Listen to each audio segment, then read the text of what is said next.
We're live. Hello, and thank you for joining us. This is Crossing Bridges, the talk show. I am your host, Larry Montgomery Sr. This is my co-host, my son, William. William, introduce yourself. Good evening, everybody. I'm William Lamont Montgomery. It's a pleasure to be here. Okay. This week, we're going to talk about racism. And again, it's from the perspective of a father talking to his son, the son talking to his father. For those of us who either had a part-time father or didn't have a father in the household, this is kind of something that we would have missed as far as growing up. And so now it's time, in more ways than one, more reasons than one, to have that kind of conversation. It's very difficult in life to try to overcome or to deal with something if you don't understand what it is you're dealing with. You find yourself relying on someone else to interpret for you something that you've been infected by or affected by. And you really need to get a perspective from someone who has been affected by it to get a real understanding of something. May not necessarily be the full understanding, but at least you got something to work with that you can feel comfortable with, that to whatever extent it's sincere. And so this week, we've given the charge to William to come back with his report on racism. And okay. I don't remember getting that report, but here goes. Well, as we all know, racism exists, right? It exists here in America. It exists all over the world.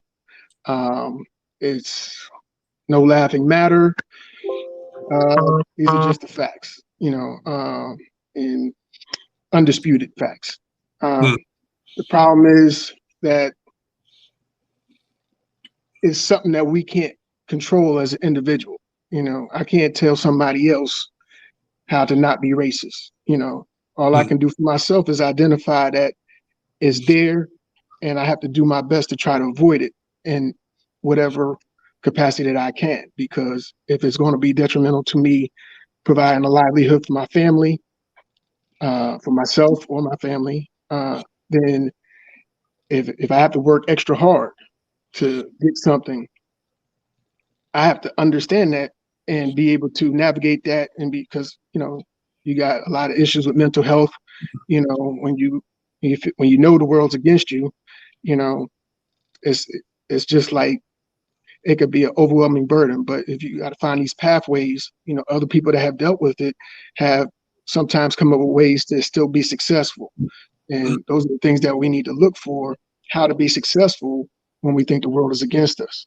So once we identify that this is what's going on, and it's different in every, different location. What happens in New York is different than what happens in the South, or what happens on the East Coast, or what happens in the West Coast. So what happens to me in Georgia is totally different than what's going on with my father in New York, or what's going on with my sister in California. It's still racism. You can't say that it doesn't exist, but you have to identify what is that's affecting you as an individual. And that's got to be the start point, because like I said, I could say, oh, this is going on down here in the South. My father's like, dang, why are you still living there? It ain't going on up here in New York, why don't you move?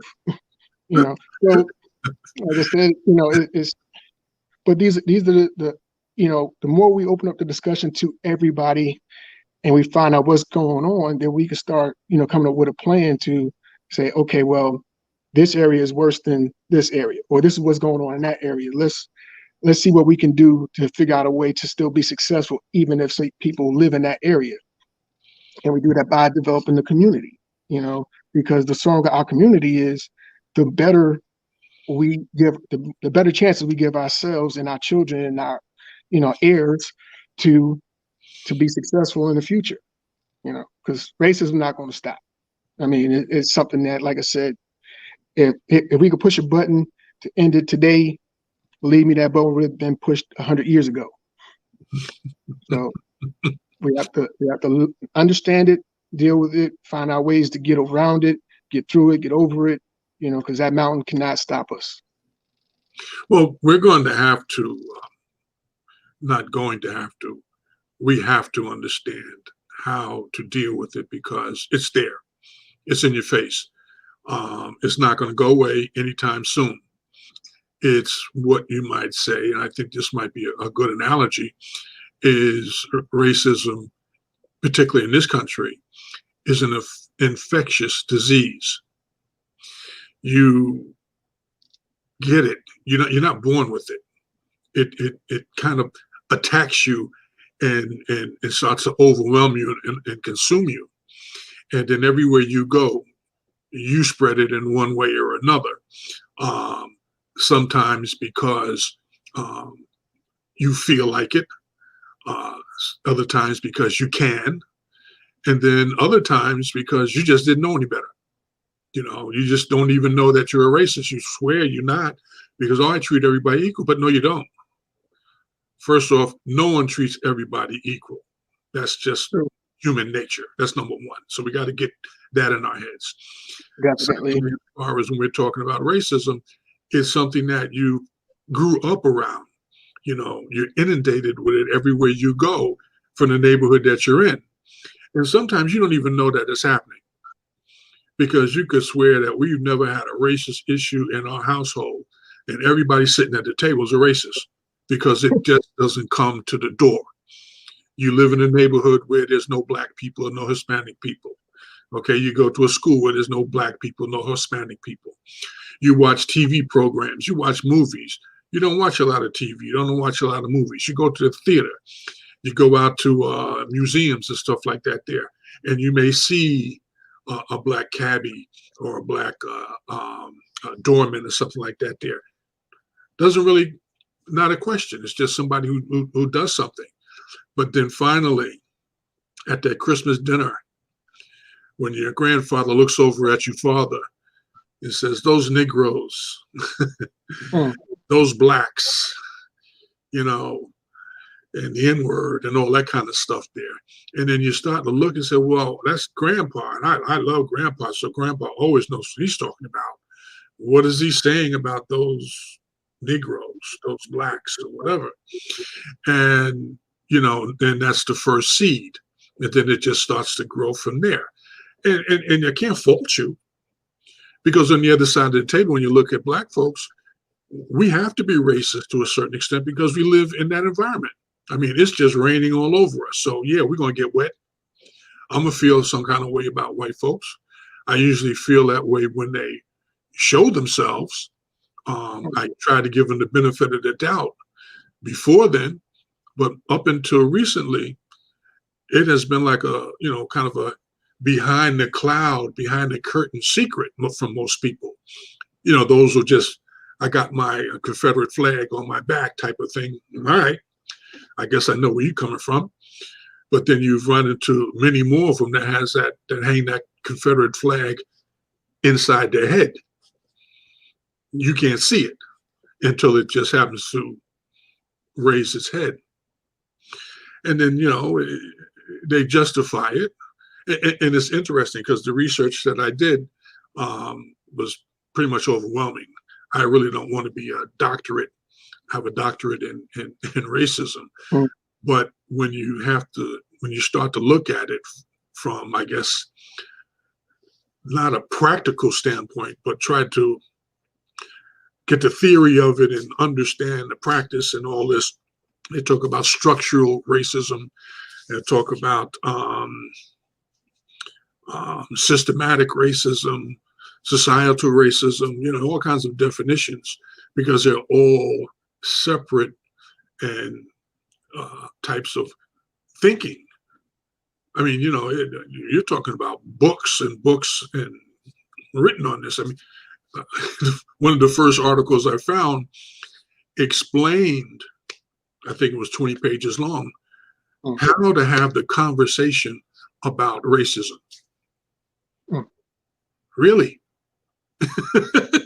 And I mean, it's like a formula, things that you need to do in order to sit down and have that conversation. And it's really like, or if you're talking to a class of people, but even if it's a class of people, it's still talking to individuals. It just had to be a lot of them in the room at the same time. So preparing to have that conversation and understanding if you do this, then that might happen and all that kind of stuff. Most fathers are not going to sit there and try to learn how to have a conversation with their son, daughter, or whatever about racism. I mean, for me, I guess the best way to start that conversation would be to give the definition of some of the words. Like I said, structural, whatever else did I say? Systematic, Systematic, institutional, I mean, it goes on and on and on. And each one of them has obviously a definition and a particular methodology behind it for it to be effective. Because they're not just saying this just because we made up a word. No, the word fell out after someone realizes this is what you were doing. And I think at the bottom of the list, the research that I did, they may give actual examples of racism. I didn't get that far. I mean, I'm only 44 pages of reading. I wasn't going to do it. Not this week. I wasn't going to do it. I had something else. But I do have a couple of definitions, and let me see if I can pull that up real quick and give it to you. I guess we really should start at what is racism. And there is a definition I have, and I'm looking through my notes here, so forgive me. Let's see.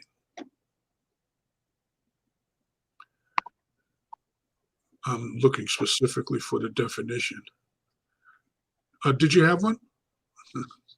I looked one up. I don't have it in front of me right at this moment, but okay. I had here just so much to look through. Hold on. Yeah, here are the steps. Let me give you the steps in having this conversation about race and racism. And this again was for educators. Number one, set up a safe and respectful classroom environment. Consider the racial composition of your classroom. Define the terms. Connect the past to the present. Understand perspectives. Think critically about the media. Where's my cursor here? Okay. Talk about structural racism and white privilege. Structural racism, white privilege, and white privilege. The unearned and often unrecognized advantages, benefits, or rights conferred upon people in a dominant group is a important piece of the puzzle when talking about racism. The flip side of white privilege is structural racism, which oppresses and marginalizes people of color through societal institutions like education, law enforcement, voting, employment, and other systems. Reflecting upon what white privilege means helps students understand how some people receive unearned privilege while others are disadvantaged based simply by their race. Addressing white privilege and structural racism are advanced skills. Therefore, it is critical that teachers have done their own individual reflection and processes and possess the background and skills to discuss it with students so it doesn't backfire or lead to defensiveness. Think carefully about your comfort with the topic and do not address it unless you feel comfortable and skilled in doing so. Consider using a new, okay, they make a reference to some video. But just from that commentary, the topic is not like talking about shoestrings and tying your shoes or putting on the right tie, tying a tie. It is deep and it's entrenched in our society. When you go to Asia Have you been to Asia? I've been there. But have you been there? Not as an adult. Okay, you went to Europe. You didn't go to Asia. I mean, it depends. I mean, I haven't been to China, been to Thailand, Okay, been to Korea, okay, but I haven't been to I mean, I've been to Southwest Asia, yeah. but not Asia specific. Okay, well, my point there is that um, with the Chinese and the Japanese and the Koreans, as far as we're concerned, they're all Asians. But when you go there, they know specifically who are Korean, who are Japanese, and who are Chinese. Okay, they know by sight. We can Mhm. see them. But here in America, we're all human in the human race. But yeah, you can see blacks. They may be African American. They may be Africans. They may be African American. They may be Caribbean American, and so on and so forth. Okay, but you can determine us by our color, so people can see us and they know who we are. And so in Asia, they may not use the word racism, but clearly there's an issue. Okay, as is here, but ours is just a little more practical, if you will. It's easier to see. When we talk about structural racism, let's use the school system for one as an example.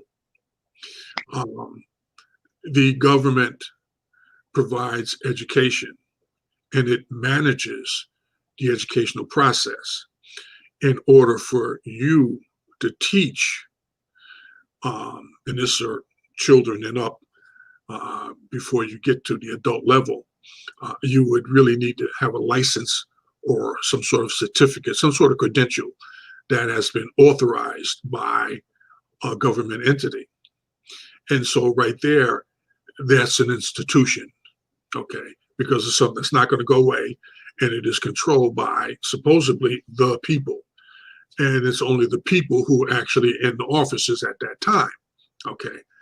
Most of those people in the educational system are not, who make decisions, are not elected officials, unless you're talking about the board of directors or something like that, or the board of the school board.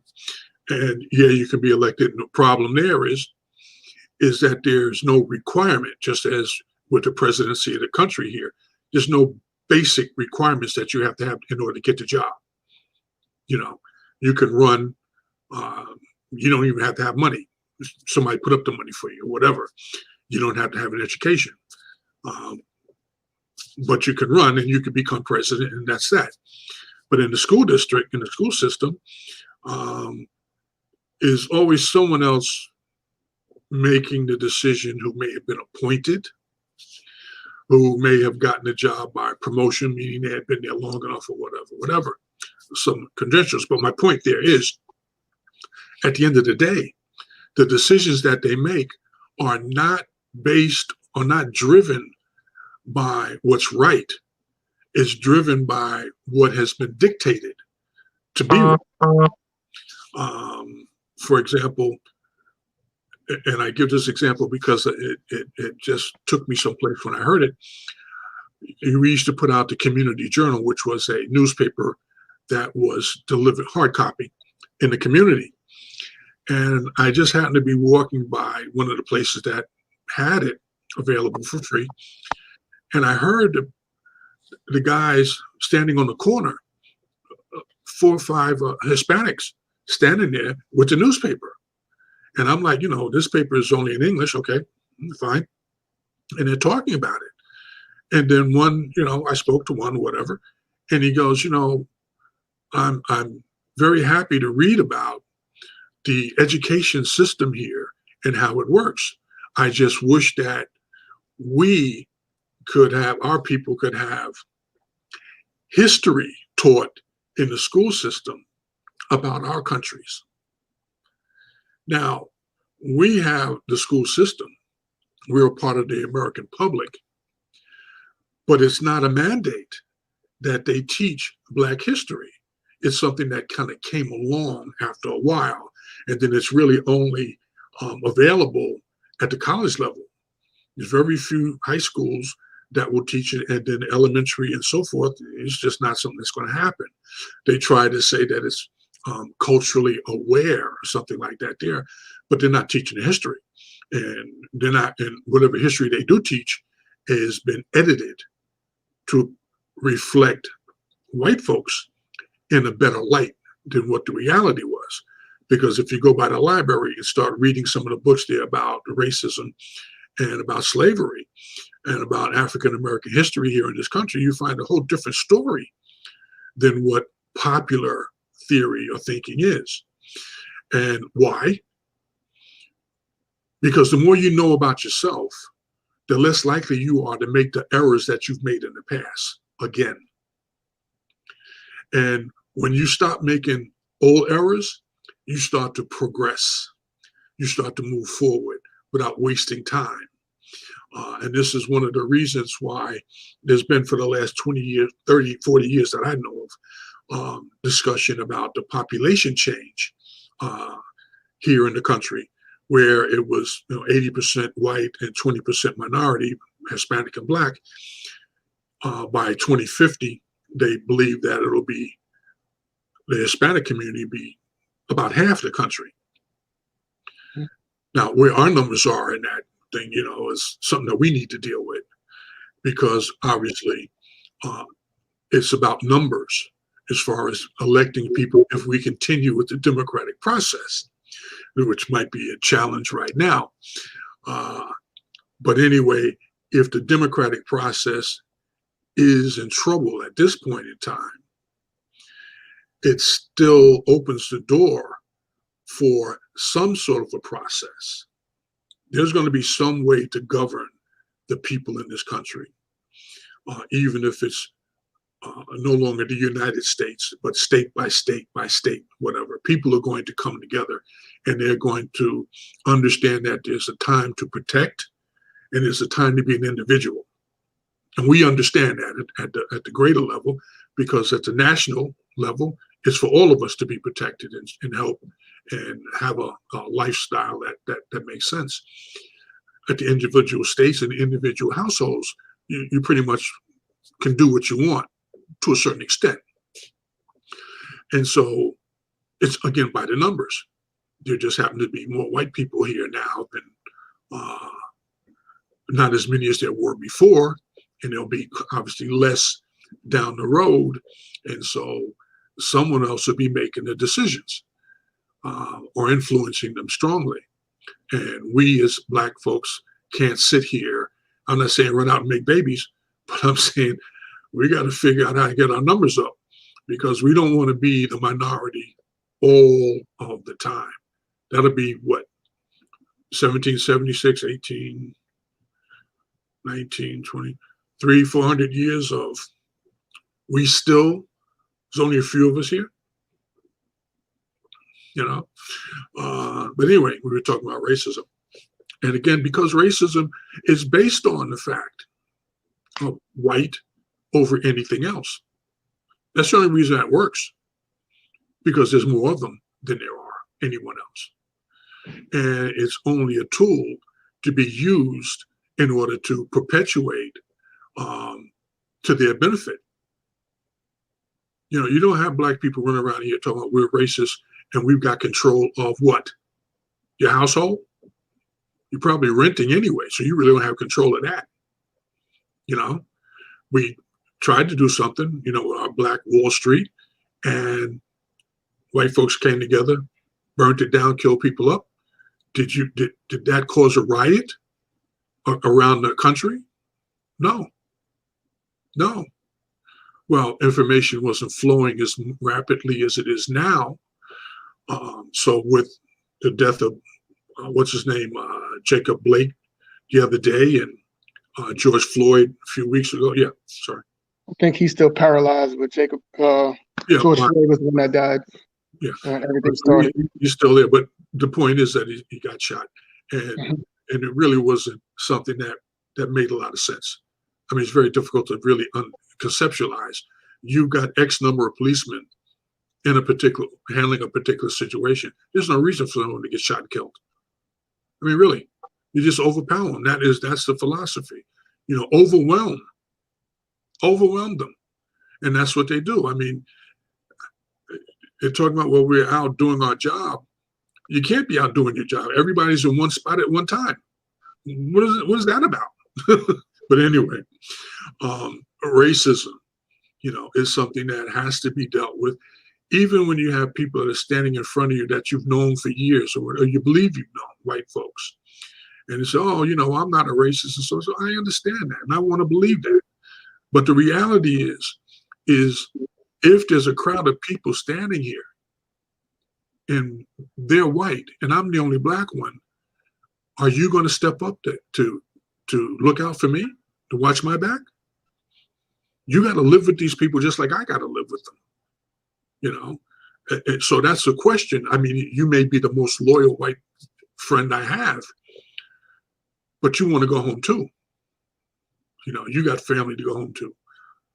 So again, we as black people need to really get a handle on the fact that this is a real battle that we're in.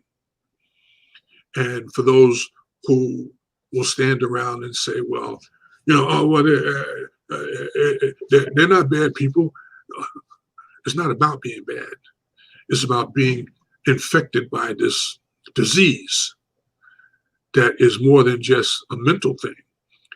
Your whole livelihood is built around, the foundation of it is based on the fact that you've had a privilege and you have to continue to, or you want to continue to have that privilege, because maybe not for you, you may have all you want, but what about your children, your grandchildren? Why would I give up my position in life because I unfairly got it just to make things right with you and lose out for my children? That's not going to happen. I wouldn't expect it to happen. I wouldn't even ask you to do that. I'd ask you to stop doing some of the stuff you're doing. Yeah. When you go out of your way to hurt me, to keep me from having a life just like you have, but this is really a real problem. And you have to look at everybody with a jaundiced eye, because you don't know. You don't know until they open their mouth or they show you where they're coming from. Did I scare you? Nope. But I do want to say something though. It's not just black and white though, because like I said, it's over the whole world. There's a problem that people have with our darker skin. Mm-hmm. Some places, there was a gentleman, Dr. Umar. He was talking about how he was in China, mm-hmm. and there were some places that he couldn't go. And he said that there's actually some black people, some dark skinned Chinese people there with nappy hair, dark skin. It's just that they have the Asian features. Mm-hmm. But like I said, I mean, it's not just, I don't want people to think that it's only black and white, but if you don't understand the whole picture, that almost anywhere you go, that you may be looked at a certain way or be denied certain things, mm-hmm. then you may be, oh, it's just here in America. It'll be all right if I go over there. No. Mm-hmm. Okay. So you got to understand mm-hmm. the world you live in, and you can't limit your view, but you can't gloss over, yeah, we want everybody to be treated fairly or equally. Life ain't fair. Nobody gets treated equal. So we got to understand these things, and we got to say, okay, how do we get to where we need to be? Mm-hmm. And first we got to understand the problem, and then we got to put our heads together to figure out how to get this problem taken care of. Mm-hmm.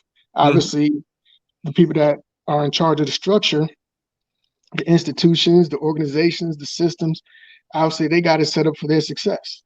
Okay. Mm-hmm. So we learn the structure, we learn the system, we learn the institutional situations, and we come up with a plan to still survive and thrive in that. I mean, it has been done, Black Wall Street, but once we get it, we have to protect it. And just like our numbers have been kept to a small, minute, portion of the American piece of pie, Mm, so that we don't have that overwhelming, numbers for overwhelming force. I believe that's by design, mhm, mm, and because when you in control of stuff, how do you stay in control? Well, keep the number small, keep them separated, don't let them talk to each other. mhm, You know what I'm saying? You really got to understand how things are kept. You know what I'm saying? A lot of people are divided, mhm, and you know, a lot of times, you have men against women. It's like there's certain things put out there to make women hate men or not trust men. The mhm, same thing about men not trusting women. mhm, You know what I'm saying? Because if you look at it, when you have a family structure that comes together and they all work together, they tend to be more successful. Doesn't matter what their color is, what their race is. So when you look at the communities, what family structure do the Black Americans have? It's been destroyed. It's been dismantled. You know, do you think it's by accident? Well, what we have to do, I mean, you're an excellent point there. Working together, you know, when there no two of us are alike, everybody's different. Hmm. There may be groupings of some differences, such as color, such as height, such as education, ability to think on your feet and chew gum at the same time. There's a lot of differences, but Hmm. still, if you start out small in the family and understand that yes, it's not all about me. We have to live together. We have to work together, and there are other people that we have to learn to work with. You know, and understand that you can't just think that it's going to be all about you. Because then you get upset, and your emotions get to running wild. How did you get a bigger piece of bread than me? Really? Yeah. I I mean, I mean, I look at it like this. If you were the only person in your area, okay, I can understand that. mean, That you out for self because you got to make sure that you're alive and this, that, and the other. But when you have a family, when you have a community, okay, your first loyalty should be to yourself and your family. Those people share the same DNA as you. They share the same blood as you. Why would you not want to help them be better? You want better for yourself, you want better for your family, because guess what? You can only face one way. You know what I'm saying? Who's watching your back? mhm, So if you by yourself and that's how you set up yourself, or you in the mind state that, oh, it's all about me, who's watching your back? mhm, Everybody needs somebody watching their back. mhm, You know what I'm saying? If I'm watching your back and you watching my back, guess what? We're covered. If somebody over here is watching my side and this person watching my side, guess what? We covered 360. You mhm, know, the mhm, more people you put around you, the more security you have. mhm, But when you divide people up, they don't have that security. They don't have that togetherness. They don't have that growth. They don't have that emotional stability. Like, okay, I might want to do this, and then somebody else say, you know what, hey, that's not the smartest way to do it. You know what I'm saying? We can take that energy, focus it this way, and get the same results. Faster or better or more sustainable.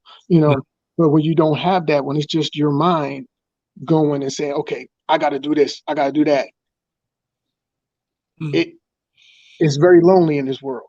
You mhm, know, if you don't learn to work together, you know, one brick doesn't hold a house. You know what I'm saying? There's many bricks put together and then stacked certain ways because they mhm, cover different things to make that house strong and stand through time. mhm. You know, so I think your point again is well made. Um, we have to understand, and this is father to son conversation. Um, Again, it's more than just me, you know, and I have to impart upon you to understand not only yes, you have to protect yourself and your family. This is true. There's not a question about that, but also you've got to be cognizant of the fact that it's not all about you and your family. I mean, circumstances are going to come where you need to help someone else, and you mhm, may not necessarily get a return at that moment. Okay, yeah, these people who are Christians in this country, I don't understand how you could think openly as a Christian that you could be a racist. because you're not going to go to heaven and there's only white people there or only black people there. You might get to heaven, there's only one color, might not be the color you are, but it may not be any color. Everybody might be clear. Mhm. You know? And so now you've carried around, and your only opportunity to be on this earth, and you wasted it up or used up part of it focusing on something that had absolutely no everlasting benefit to it, because it's only this amount of time that you have, and you focused your time on that. And every time that you could have been a blessing to someone else, you decided, well, is they black or is they white? And you decided no blacks, only whites would get the blessing. That's not how it works, you know? And it's not like a Larry thing, you know? And you know, there's people that say, oh, well, you know, the Bible, there's no God and all that. Yeah, well, I'm not a betting man, but that bet I'm going to take, okay? Because ain't nobody came back yet and said there wasn't a God or that there is not a devil, okay? The reason for the conversation. Mhm. Ain't no one man came up with the whole concept and ran with it, okay? So, and if there isn't, why would I want to do some of these things that are contrary to the thinking? Well, why would I? Where's the benefit? Or I could have all the money. I could be a trillionaire. And do what? I can't take not a nickel with me when I leave here. And I can't buy more time. So what is it? What's the answer? Anyway, okay. We were talking about racism. Mhm. We start out with the educational system. And we could go from there to the economics, to politics, to science, to what I would like to say, if I could say anything to you and to anybody else, is look, what are you doing that's going to last beyond the time that you're here? Are you doing something that can help somebody else? Can you do something that's going to make a difference, make somebody else's life a little better? You know, so you start at home, you try to do something for your children, your grandchildren, and so on and so forth, leave some sort of a legacy or whatever. You know, even if you can't leave them money, leave them some kind of positive, something that's going to help them, you know, a little more than a hammer. Mhm. That's the only thing in my world is a hammer. Yeah, okay, right. So now what do I do with this? You know, um, because again, you know, at the end, it's just the end. You know, there's no more pages in the book. Can't do anything else. You can't finish what you started. You know, you're just gone. And everybody else will be standing there looking through your stuff. What was you writing here? What is that? Mhm. Is these pants any good? Can somebody use them? No. What the heck? That car is old. Come on. But if you leave them with a smile, okay, great. You know, say, well, they thought fondly of you, you know. And then what can I do with that? Well, I'll teach my children how to smile. I'll do something to help them smile a little more. You know, this racism thing, you know, it's a complete waste of time. And those of us who bought into it hook, line, and sinker, I feel sorry for us, you know, because there's more to life than standing around here and trying to select, oh, you white, you black, you no, you. That. I just wasted a minute of my time. I'm not going to ever get back trying to decide between black and white when I could have just did it and we'd be gone, moving on to whatever we're supposed to be trying to get done. You know? So, but we have to be careful because there are people out there who feel that way, who believe that, whether they think about it or whether it's just innate that they have a problem with black people. You ask us, well, what did black people ever do to you?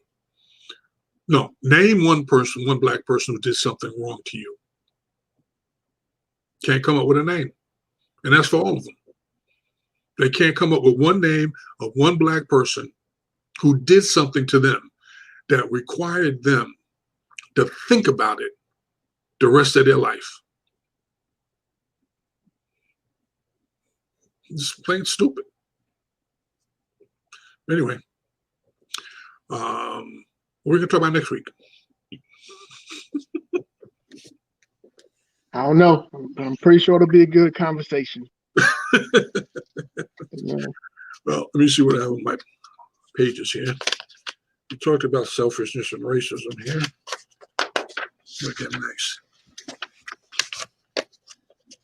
While you're doing that, if I could just address everybody, Sure. It's not hopeless. Okay, just because this situation is what it is. We will survive. We will overcome. We will be better than we were yesterday if we work at it. Yeah. If we don't work at it, it's going to be the same crap, Ola passed down. And so we got to learn, we got to grow, we got to build, and not destroy. A lot of people get destroyed by themselves. I mean, I can't say that I'm gonna build this building and then I'm knocking it down while I'm trying to build it. That doesn't make sense. You know what I'm saying? If I'm gonna build something, I need to be focused on it, and I need to understand from start to finish, and I need to get that journey started. And then if more people join in, great. If they don't, guess what? I need to do what I got to do. If everybody can get together and say, okay, well, I see he's building a house. Maybe if I help him with it, maybe he'll be able to help me out. Maybe have that contract before you start, because there's no reason to assume these days in this day and age. A lot of people assume stuff, and that's where a lot of us go wrong, because we assume this is right. We assume this is right. No, find out what the deal is. Hey, if I help you build your house, because I see you over here doing this, are you going to help me build my house? Yeah. Let's shake on it, write it down on paper, whatever we need to do, get a witness, and then start working together, because the more we work together, the stronger our bond together will be. Because if I work with you and build a house successfully, and then I turn around and help you build your house successfully, we have a stronger bond. You know what I'm saying? And then we can keep doing it, keep growing. And then when we learn how to work together, can't nobody stop us. Come on now. Can't nobody stop us. We're everywhere. That's why they hate us. They hate us because they ain't us. Yeah, that's a problem. Haters out there. Let's talk about generational pathologies.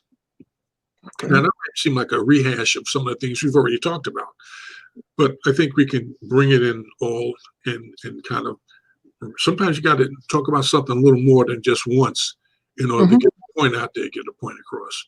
So we're going to talk about generational pathologies. You can Google that and see what you come up with. Okay. I'll do it too. I'm gonna do it. I understand the words. Yeah. Pathology and generational, but I never really thought about it. So I probably will have to Google that, and so I can participate in the conversation. Yeah. Well, I mean, we've all been through some of these generational pathologies, such as, when it comes down to children, well, there's a couple of sides to each story.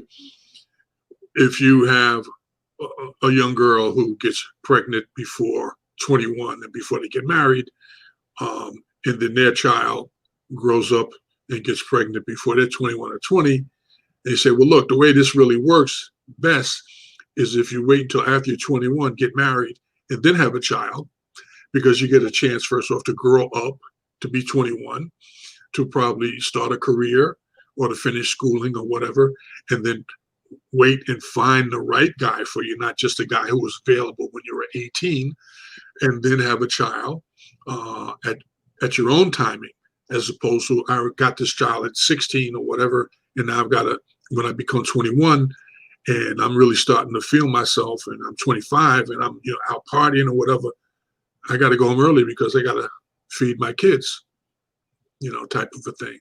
And so, the Bible doesn't say, well, wait till you're 21 to have a child, but it does want you to understand that the relationship that you have before you have a child, because a child needs to have parents that are going to be in their life, not just two biological bodies there that, happen to come up with a baby and they just went their way and the child's left alone. And so we can talk about things like that there. And so the pathology is that it just keeps happening and no one stops and says, wait a minute, we can do better than this. We can do better than this. You don't have any children until you're 21. Oh man, why you would treat me like that? I mean, well, if they understand that, those ages from 1 to 21, you have the ability to be selfish. Once you have a child, you can't be selfish anymore. True. So enjoy the time that you have to be selfish, because once it's gone, it's gone. We'll see a lot of folks, because of the pathology, and you grew up in a household where that had happened a couple of times, because most of the time you have a child when you're young, you're still home with your parents on your own. And so the child grows up in a household where they understand my mother or my father is here, and then their mother and father are here. And so I'm taken care of, I'm good. So when I grow up, if I have a child at 16, my mother's going to be here, my grandmother's going to be here, and they'll be okay too. And so we enabled the thinking that, and it's not necessarily outright thinking, it's inside that you're comfortable that I'm home and everything's going to be fine.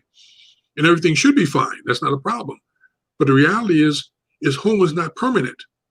There's no guarantee that the house is still going to be here, or the apartment is going to be available, whatever it might be. You have to be able to stand on your own.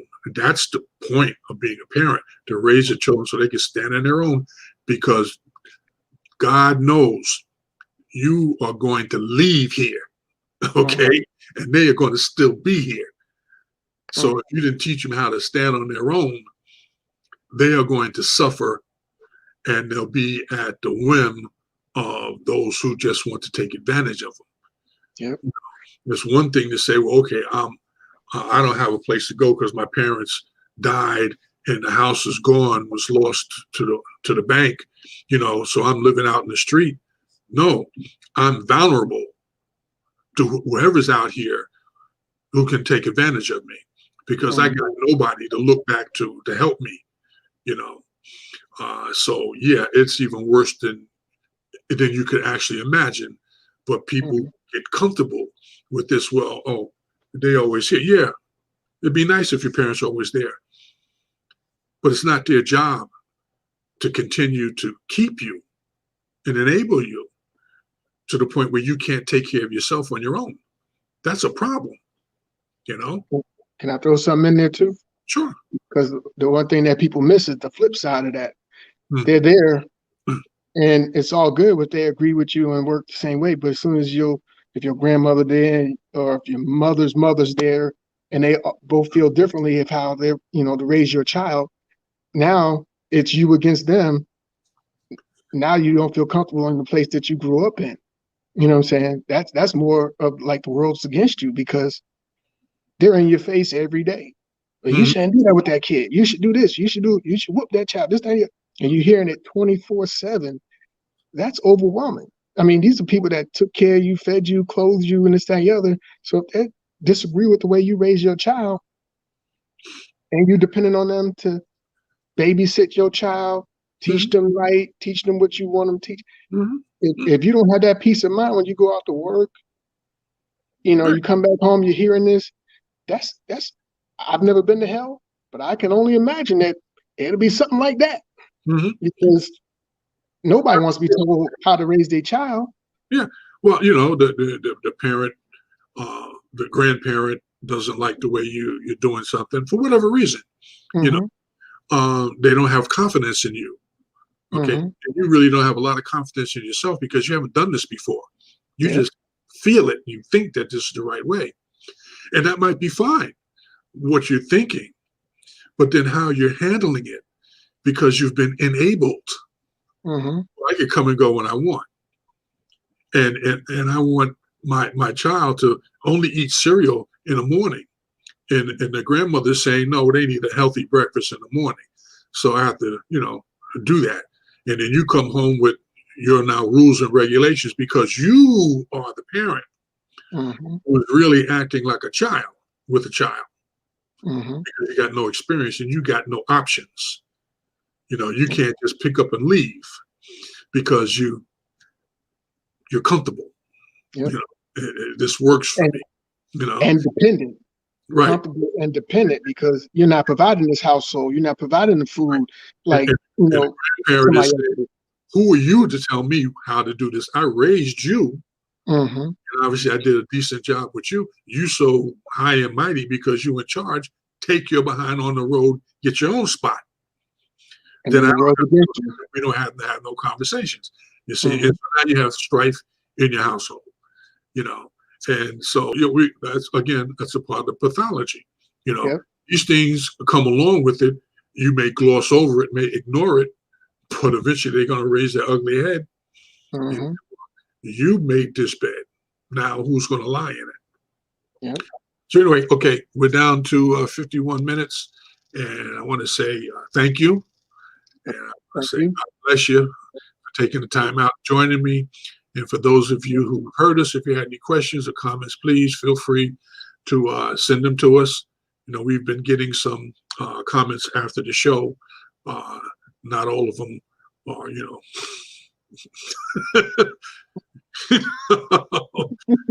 just a few, but we don't really get a lot of the comments that are positive because I know there are people who are out there watching. So thank you, and we'll talk to you again next week, God willing. God bless everyone. Okay.